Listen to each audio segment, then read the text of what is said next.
जी हाँ, सही सुना आपने। अडॉप्शन एक ऐसा सब्जेक्ट जिसके बारे में पब्लिक में बात करते हुए हम अक्सर संकोच करते हैं, शर्माते हैं, सहम जाते हैं, कंफर्टेबल नहीं फील करते। और अपनी इस स्पेशल वीडियो सीरीज़ के द्वारा हमारी कोशिश यही है कि अडॉप्शन के बारे में बात करने वाले, अडॉप्शन से जुड़े हुए परिवार या उससे संबंधित कोई भी जानकारी रखने वाले लोग बिना किसी झिझक के इस विषय में बात कर सकें। यूथ अडॉप्शन सदियों पुरानी एक विषय प्रणाली है। कृष्ण और यशोदा के समय से लेकर पन्नादाई के समय तक, महारानी लक्ष्मीबाई के समय से और आज तक हजारों लाखों वर्षों से अडॉप्शन लेने की कई एग्जाम्पल्स हमारे सामने हैं। लेकिन मॉडर्न परिवेश में अडॉप्शन कहीं ना कहीं एक ऐसा विषय बनकर रह गया है जो माता पिता की या तो किसी मजबूरी को दर्शाता है या उनके किसी न किसी संकोच को दर्शाता है। और अडॉप्शन के बारे में बात करना इसीलिए आवश्यक है क्योंकि यह सिर्फ एक माता पिता या परिवार से जुड़ा हुआ सब्जेक्ट नहीं है। ये सब्जेक्ट है भारत देश के लाखों करोड़ों बच्चों का, इस देश के भविष्य का। और इसके लिए ज़रूरी है कि हम खुलेपन से इसके बारे में बात कर सकें, इससे जुड़ी हुई चुनौतियों को समझ सकें और अपने आप को तैयार कर सकें। फैमिलीज ऑफ जॉय फाउंडेशन एक ऐसा प्लेटफॉर्म है जो अडॉप्शन से जुड़े परिवारों को, बच्चों को, सोशल वर्कर्स को, रेगुलेटर्स को, काउंसलर्स को, एम्प्लॉयर्स को, इन सब को, शिक्षकों को, इन सब को एक कड़ी में जोड़ता है और इन सब से मिला जुला कर हर एक के परिपेक्ष से अडॉप्शन की वह परिभाषा तैयार करता है जो हर माता पिता सहजता से समझ सके, हर बच्चा सहजता से समझ सके। अडॉप्शन की बात करते हैं तो कई तरह के सवाल मन में उठते हैं। क्या अडॉप्शन सिर्फ निसंतान दंपतियों के लिए होता है? आखिर वो लोग कौन होते हैं जो बच्चों को अडॉप्ट करते हैं? भारत में बच्चा अडॉप्ट करें तो कैसे करें? क्या किसी जानकार के थ्रू करें या फिर जैसे हम कोई और सरकारी प्रोसेस करते हैं वैसे आवेदन करें? कौन कौन से कानून हैं? क्या हमें बच्चे को बताना चाहिए या नहीं बताना चाहिए? किसको बताना चाहिए? क्या छोटा बच्चा अडॉप्ट करे या बड़ा बच्चा? क्या कोई विशिष्ट ज़रूरत का बच्चा अडॉप्ट करने के लिए विशिष्ट तैयारी की ज़रूरत पड़ती है? बच्चे को हम कब बताएं, किस किस को बताएं, कैसे बताएं? इस तरह के कई पहलू हैं। पॉजिटिव अडॉप्शन लैंग्वेज क्या होती है, क्यों होती है, उसका बच्चे के डेवलपमेंट पे क्या असर पड़ता है?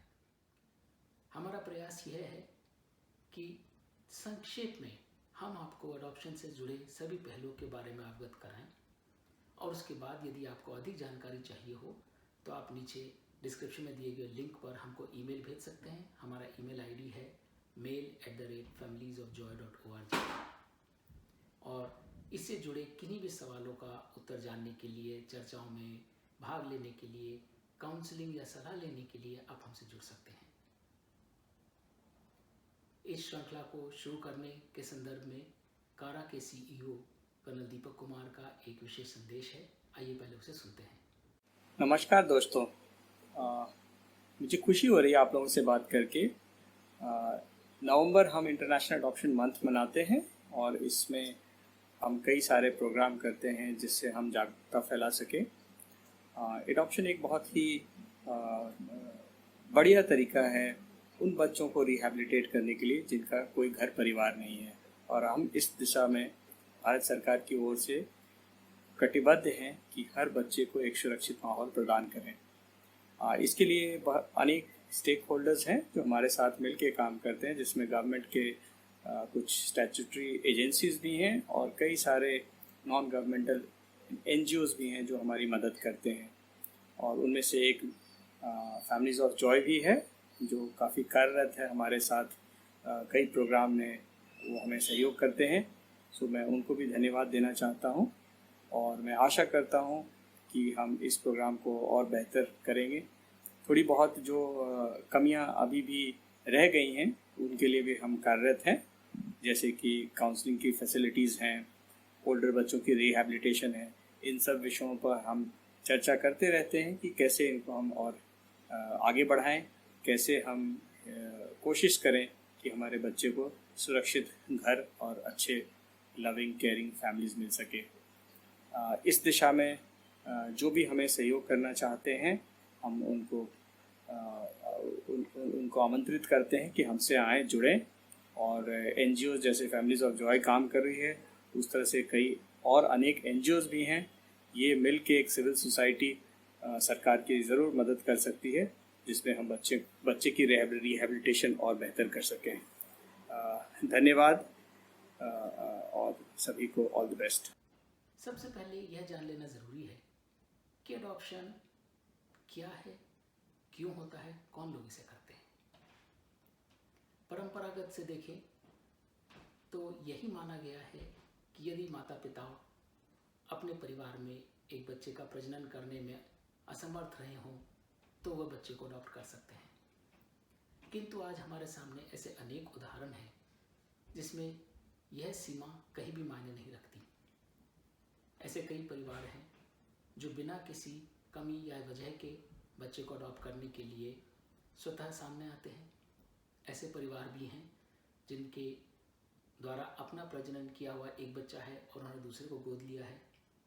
ऐसे परिवार भी हैं जो बड़े बच्चे को गोद लेते हैं या विशेष ज़रूरत के बच्चे को गोद लेते हैं। अडॉप्शन करते समय मूल भावना यह ज़रूरी है कि आप एक बच्चे को अपने परिवार में लाने के लिए सक्षम हो। आप किसी भी कानून के तहत बच्चे को अडॉप्ट करें, आपका कारण जो कोई भी रहा हो, यदि आप किसी वजह से बच्चे का प्रजनन नहीं कर सकते तो वह ऑटोमेटिकली आपको अडॉप्शन के लिए तैयार नहीं कर देता। अडॉप्शन को समझना ज़रूरी है, अडॉप्शन से जुड़े पहलुओं को समझना ज़रूरी है। हम विस्तार से तो बहुत चीज़ों पे चर्चा करेंगे, लेकिन यहाँ शुरू में 2-3 बातें जान लेना बहुत ज़रूरी है। पहला यह कि जब भी बच्चा गोद लें तो केवल कानूनी विधि से लें। हमारा एक अलग एपिसोड कानूनी विधि के ऊपर ही पूरी तरह से संचित रहेगा और हम उसमें आपको बताएंगे कि ऐसा ज़रूरी क्यों है। दूसरा, एक बहुत ही स्टीरियोटाइप फ्रेज है adopted child. This child is adopted. हमें यह प्रयास करना होगा कि हम इस फ्रेज को पूरी तरह भूल जाएं। जब बच्चा परिवार में पैदा होता है, हम उसकी वो पहचान सारी ज़िंदगी नहीं ढोते। यह दूसरा बच्चा है, यह चौथा बच्चा है, यह गर्ल चाइल्ड है, यह बॉय चाइल्ड है। हम सिर्फ ये याद रखते हैं ये चाइल्ड है हमारे परिवार का। इसी तरह जब बच्चे को अडॉप्ट किया जाता है तो the correct phrase is the child was adopted at one point in time, not the child is adopted. और सबसे गलत यूसेज तो इस फ्रेज का है अडॉप्टेड चाइल्ड। हमने यह phrase regulators, teachers, educators, lawyers, जजेस, इन सब से सुना है। फिल्मों में भी कहा जाता है ये अडॉप्टेड चाइल्ड है। अडॉप्टेड चाइल्ड में अडॉप्टेड फ्रेज एक एडजेक्टिव, एक क्वालिफायर की तरह काम करता है। जैसे कि बच्चा इस पहचान से आज़ाद हो ही नहीं सकता कि वह कुछ भी कर ले, वह अडॉप्टेड चाइल्ड ही रहेगा। इसलिए ज़रूरी है कि हम फ्रेज को यूज़ भी करना है तो बोले the child who was adopted rather than adopted child. इसी तरह अडॉप्टिव पेरेंट्स ना बोलकर parents of families in adoption बोले। तीसरी ज़रूरी बात यह है कि हम पॉजिटिव अडॉप्शन लैंग्वेज का उपयोग करें। यह बहुत ज़रूरी है। जब बच्चा छोटा होता है तब उसे कहानियों में उलझाकर प्यार से, दुलार से अनेक तरह से अडॉप्शन समझाने का प्रयास करते हैं। किंतु जैसे जैसे बच्चा बड़ा होता है उसके सवाल बढ़ते जाते हैं, उसकी समझ बढ़ती चली जाती है और तब यह आवश्यक हो जाता है कि हम और समाज में बाकी हमारे जितने भी अंग हैं वो अडॉप्शन को लेकर किस भाषा का प्रयोग करते हैं, उससे बच्चा अडॉप्शन की पहचान कैसे बनाता है। इसलिए यह बहुत ज़रूरी है कि हम संवेदनशील भाषा का प्रयोग करें। तीसरा, अक्सर हमसे पूछा जाता है कि बच्चे को बताना चाहिए या नहीं बताना चाहिए कि हमने उसे अडॉप्ट किया था। हम एक अलग एपिसोड इस पे फोकस करेंगे, लेकिन बच्चे को बताएं या ना बताएं उससे भी ज़्यादा ज़रूरी बात यह है कि हम बच्चे को अडॉप्शन क्या है उसके बारे में बताएं। यदि हम अडॉप्शन को लेके संकुचित व्यवहार दिखाएंगे या डिफेंसिव रहेंगे, तो यदि हम कभी बच्चे को बताएंगे भी तो उसके मन में अडॉप्शन की छवि वही रहेगी और उससे उसे हीन भावना हो सकती है। किंतु यदि हम अडॉप्शन को लेके एक पॉजिटिविटी की डेफिनेशन क्रिएट करते हैं, एक सकारात्मक भाषा यूज करते हैं, तो यदि हम बच्चे को कभी बताएंगे भी कि हमने उसे अडॉप्ट किया था, तो अडॉप्शन खुद की परिभाषा, खुद की समझ जो बच्चे के मन में है, वो पॉजिटिव होने से उसके आत्मविश्वास में बहुत बल मिलता है और उसकी समझ बहुत परिपक्व होती है। इस श्रृंखला में हम बारी बारी से शिक्षकों को, डॉक्टर्स को, सलाहकारों को, रेगुलेटर्स को, माता पिताओं को, बच्चों को इन्वॉल्व करेंगे ताकि आप अलग अलग परिप्रेक्ष्य में अडॉप्शन को समझ पाएं। तो चलिए शुरू करते हैं अडॉप्शन की एक नई सोच। बच्चे को केंद्र में रखकर बच्चे के हित में, परिवार के हित में क्या सही है, सिर्फ वही मायने रखेगा और कोई चीज़ मायने नहीं रखेगी।